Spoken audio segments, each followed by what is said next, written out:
Mobile अथवा कोई भी इलेक्ट्रॉनिक उपकरण ले जाना सभी परीक्षार्थियों के लिए पूरी तरह से वर्जित किया गया है और जो भी परीक्षार्थी यदि इस प्रकार के कोई भी उपकरण ले जाते हुए पाए जाते हैं तो उनका न सिर्फ वह उपकरण जब्त कर लिया जाएगा बल्कि उनको परीक्षा से निष्कासित करते हुए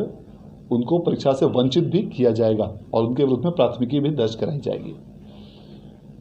परीक्षार्थियों के लिए यह ध्यान देना अत्यंत आवश्यक है कि परीक्षा केंद्रों पर प्रवेश की अनुमति परीक्षा प्रारंभ होने के 10 मिनट पूर्व तक ही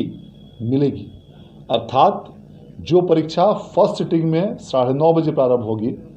उस परीक्षा केंद्र पर परीक्षार्थी को 9:20 तक हर हाल में पहुंचना अनिवार्य होगा और जो परीक्षा द्वितीय पाली की 1:45 से शुरू होगी उन परीक्षा केंद्रों पर परीक्षार्थी को 1:35 तक पहुंचना अनिवार्य होगा। इसके बाद इस समय सीमा के बाद जो भी परीक्षार्थी यदि परीक्षा केंद्र पर पहुंचेंगे तो उन्हें परीक्षा में बैठने की अनुमति नहीं दी जाएगी।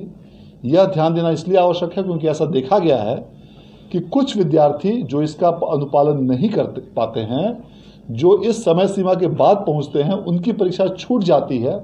और फिर उनका पूरा वर्ष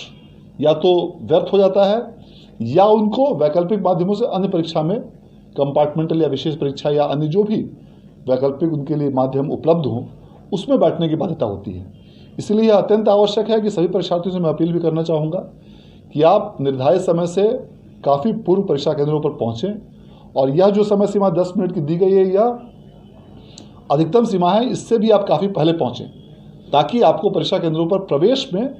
किसी भी प्रकार की दिक्कत ना हो और ट्रैफिक जाम या इत्यादि अन्य किसी भी प्रकार की यदि जिले में कोई समस्या होती है उसके कारण आपको परीक्षा में किसी प्रकार की कठिनाई नहीं हो। इस परीक्षा केंद्रों पर पूरी तरह कड़ाई के साथ कदाचार रहित और स्वच्छ परीक्षा कराने के लिए बिहार विद्यालय परीक्षा समिति द्वारा सभी जिलों के डीएम्स को और एसपीज को आवश्यक दिशा निर्देश निर्गत किए गए हैं और इसके आलोक में सभी जिलों में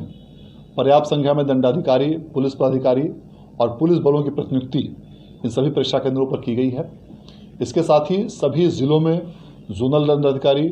सुपर जोनल दंडाधिकारी और फ्लाइंग स्क्वाड्स की भी प्रतिनियुक्ति की गई है। परीक्षार्थियों का 2 बार फिस्किंग करने का निर्देश दिया गया है, एक बार गेट पर और दूसरी बार जब परीक्षार्थी बैठ जाएंगे परीक्षा केंद्रों पर उस समय पुनः परीक्षार्थियों की दोबारा जांच कराई जाएगी और 25 परीक्षार्थियों पर एक वीक्षक की व्यवस्था की गई है और ये वीक्षक उन परीक्षार्थियों के सफल और कदाचार रहित परीक्षा संचालन के लिए पूरी तरह से जिम्मेवार होंगे और इस आशय का उन्हें घोषणा पत्र भी दिया जाना है। सभी परीक्षा केंद्रों पर संबंधित जिलों के संबंधित पदाधिकारियों द्वारा धारा 144 लागू कर दी गई है और इसके साथ साथ परीक्षा केंद्रों पर सीसीटीवी की भी व्यवस्था की गई है और प्रत्येक 500 परीक्षार्थियों पर वीडियो कैमरा की भी व्यवस्था की गई है और इसके अलावा परीक्षा केंद्रों के बाहरी भागों में भी वीडियोग्राफर की भी व्यवस्था की गई है।